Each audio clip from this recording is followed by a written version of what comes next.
the engines and to send them over to Curtiss-Wright and to issue the work orders to build them up, to put them up, to change them on the airplane. Yeah. And uh, I and the airplanes, of course, were all unique uh, because they were deluxe. You know, they were VIP airplanes. Right. Right. So they were full of unique items in them that you couldn't get from the depot. Mm-hmm. You know, a lot of stuff that was in them. I can remember uh, going to the local Army Navy stores and buying parts, interior parts, furnishings and stuff like that. Yeah. Of course, Yeah. you couldn't get them in the Air Force supply system because they didn't exist. Right. Yeah. And there were sometimes there was something that I could, I'll never forget it. I used to see the Air Force, and I guess the Navy does too. Uh, Parts are controlled uh, by the tail number of the airplane. Yeah. The airplane, when it comes off the factory, gets a serial number on the tail. Mm-hmm. Yeah. Every airplane has it, and that's how you keep track of the airplanes and what airplane has what parts and Oh, okay. Right. all of that stuff. Yeah. And I'll never forget when I would call the Warner Robins or one of the Air Force depots to trying to find the parts for these airplanes. First thing they ask you is the tail number. And they would, and the guy, you listen, and some clown or some clerk is half asleep, and yeah, what can I do for you? I tell him what I needed, and he said, okay, I got it. And he said, tail number, and I'd say 7885, and the next words I would hear was "Yes, sir," and get right on it. And he all knew the number of that. And 7885 was the president's airplane. Yeah. Yeah. And I always remember that. I could see them standing up and saluting as soon as I said 7885. Yeah. Yeah. The Columbine, huh? That's crazy. That's amazing. And you think now it's like Air Force One. You always think, well, there's always been an Air Force One, No, but no, now, that was the Columbine, and before that it was the uh, what the hell was Truman's Sacred Cow? Yeah, I think Truman's was the Sacred Cow, huh? and Ike's was the Independence or the Columbine, Yeah. and but I wasn't there after that, so I don't know, because I worked there for how long was I there? About about 3 years. Yeah. When uh, John Robb, my friend from Patchogue, who I was in the Air Force with, called me up and said he had a job for me at Republic. And I think I mentioned that the other day. I got interviewed for the job in my car in the parking lot. Right. Yep. That's so I went to work at Republic, and I worked there for 7 years, and then I got laid off. So then I ended up working at Grumman Yeah. for 24 plus years. So when you were working at Idlewild, did you commute from the island or did you? Yeah, Okay. Yeah. So you yeah. went I had took the 59th Street ferry then, right? the 69th Street Ferry, yes, 69th Street ferry. Okay. and the Belt Parkway. Yeah. That's a And nightmare now if you take the belt. Oh my God.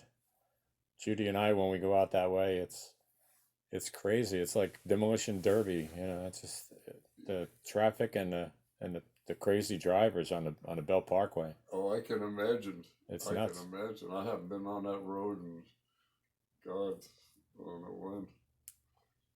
Uh, no, I had when I was working there. I don't remember now when I moved out to the island,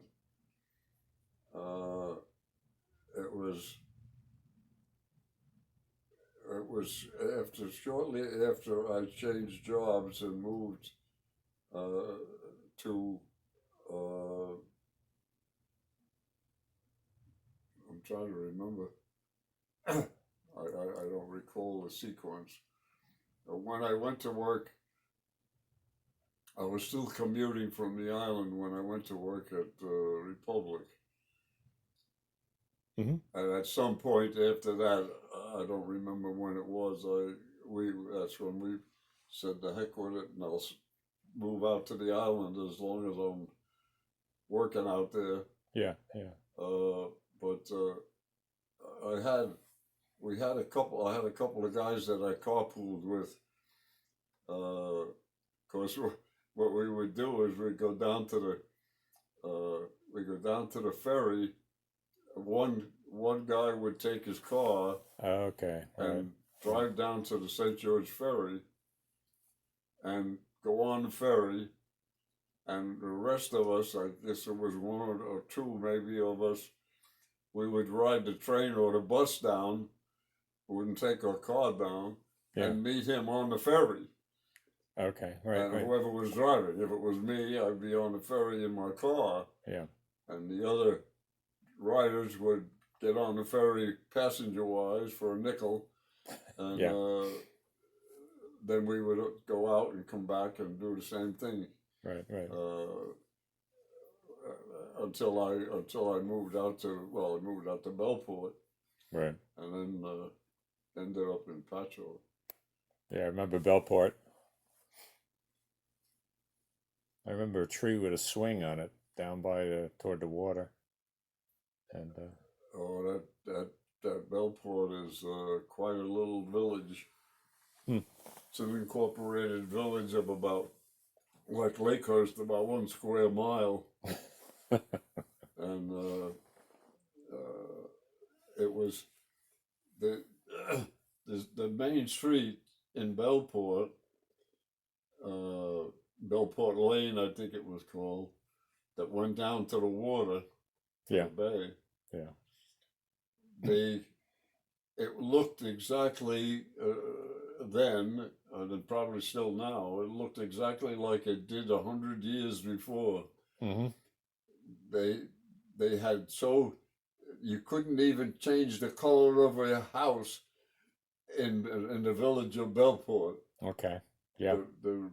Their building code was such that you couldn't even paint the house a different color. It was funny. It was Yeah. the strangest thing. Yeah. The house that we lived in there was not in the village. It was just outside, Okay. east of the village itself. Yeah. It was a rental house, a concrete block house at the end of the street. Yeah. Yep. Yeah. It was almost to the bay, right? It was virtually from the backyard you could see the bay. Yeah. It Yeah. was right there. Yeah. I do remember that. Yeah. Yeah. That's interesting. I guess you guys were out there. That's right. Yep. Yeah. That's right. We only lived there for a year or a little over, maybe. Yeah, it was right at the end of the street across from the Gateway Theater. Okay. Yeah.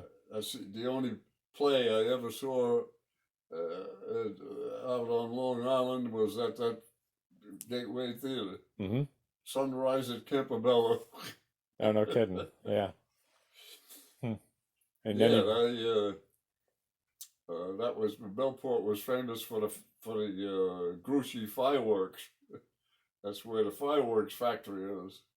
oh, is that right? That Yeah. blew up that time. Had the big fire. Yeah. Huh. Yeah, it was right in North Bellport. It wasn't in Bellport itself. Yeah. Yeah, there was this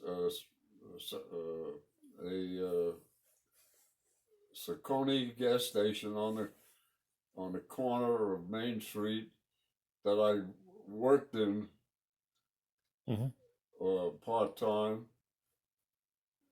and across the street was one of the Grucci's owned because the Grucci was a big family in Patchogue area.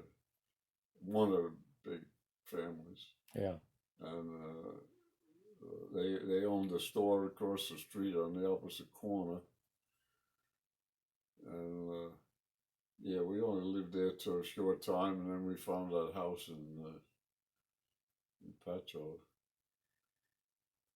Yeah, I remember the Corvair in the parking in your driveway too, Yeah, in Patchogue. Yeah. yeah, that little 4-door Corvette, Yeah. blue. Got rid of the old wagon because it was too expensive for gas.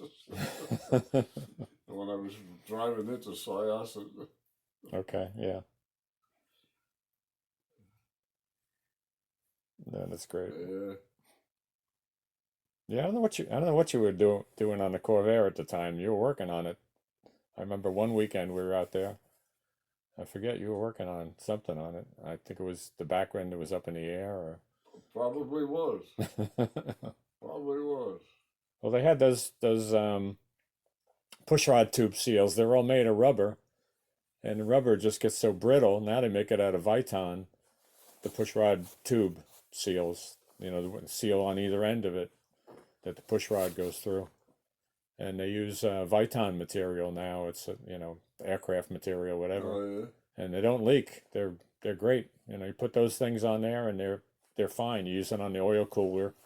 There's two seals on the oil cooler too, Huh. and they don't leak a drop of oil.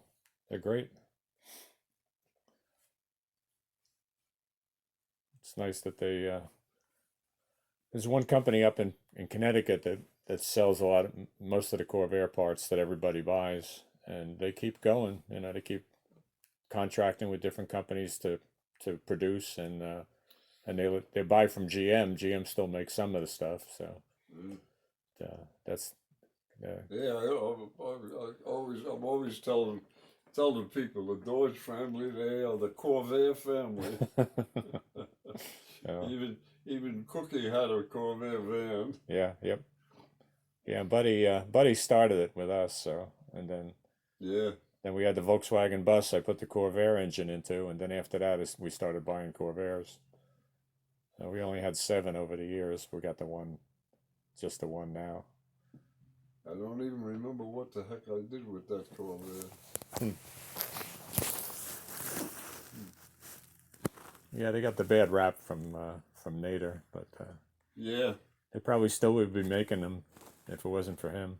Well, and they started making a Camaro and a Mustang, and that's what everybody wanted at the time. You know, they wanted horsepower, and the Corvair didn't do that. So Yeah. yeah, it was a great car. Oh, I always found that Corvette to be fine. I had no problem with it. You got to drive it in a civilized manner. You can't abuse it. It's a very light car. Yeah, yeah. And the other thing is they had bias ply tires, and nobody paid attention to the tire pressures because you had needed higher tire pressure in the back because of the weight. So you had to have that differential, lighter tire pressure in the front and heavier tire pressure in the back, like 26 and 32 or 26, 34, just to have that extra firmness in the rear, you know. And Yeah, then that's right. yeah, The rear engine. yep. Yeah. You know, the Porsches have that too. You know, that's what they. Yeah, it was a unique car. Yep. Yeah. They still, like I said, they'd still be making them if it wasn't for the timing. You know, the Camaro and the Mustang and Yeah. the Dodge at the Yeah. time. Everybody wanted horsepower and they wanted to spin the wheels. So Yeah, things change.